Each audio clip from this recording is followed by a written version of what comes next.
Welcome to the cooking channel. ಇವತ್ತು ನಾವು ಕೆಳಕ್ಸಾಲಿ ಪಲ್ಯವನ್ನು ಮಾಡೋಣ.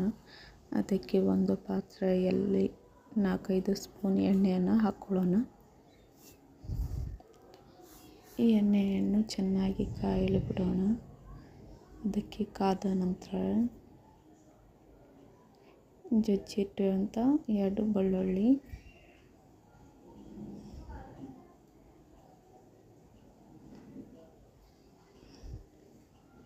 ಅದು ಫ್ರೈ ಆಗಲು ಬಿಡೋಣ.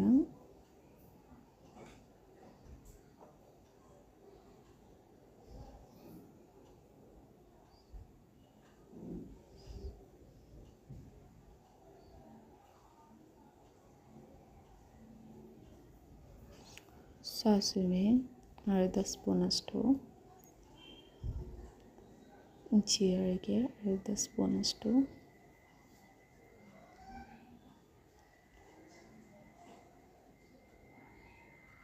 ಆನಂತರ ಉಳ್ಳಾಗಡ್ಡಿ 2 ಉಳ್ಳಾಗಡ್ಡಿಯನ್ನು ಹಾಕಿದ್ದೇನೆ ನಾನು.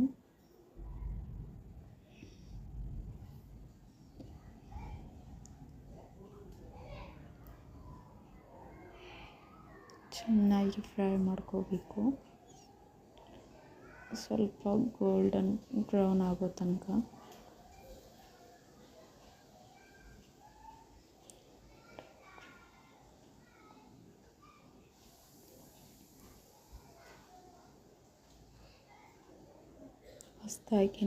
ಹೊಸದಾಗಿ ನನ್ನ ಚಾನಲನ್ನು ನೋಡುತ್ತಿದ್ದವರು ದಯವಿಟ್ಟು ಸಬ್ಸ್ಕ್ರೈಬ್ ಮಾಡಿ, ಲೈಕ್ ಮಾಡಿ, ಹಾಗೆ ಬೆಲ್ ಐಕನನ್ನು ಒತ್ತಿ. ಯಾವುದೇ ವಿಡಿಯೋವನ್ನು ಹಾಕಿದರೆ ನಿಮಗೆ ನೋಟಿಫಿಕೇಷನ್ ಬರುತ್ತದೆ. ಮೊದಲಿಗೆ ನೀವು ಆ ವಿಡಿಯೋವನ್ನು ವಾಚ್ ಮಾಡಬಹುದು.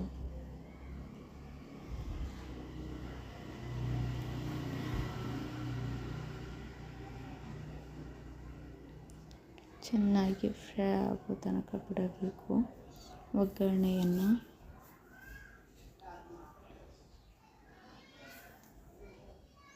ಆನಂತರ ಅದಕ್ಕೆ ಹಸಿಮೆಣಸಿನ್ಕಾಯನ್ನು ಹಾಕೋಬೇಕು. ಇಲ್ಲಾಂದರೆ ನೀವು ಖಾರದ ಪುಡಿಯನ್ನು ಹಾಕೋಬಹುದು. ನಾನಿಲ್ಲಿ ಮೆಣಸಿನ್ಕಾಯನ್ನು ಹಾಕಿದ್ದೇನೆ.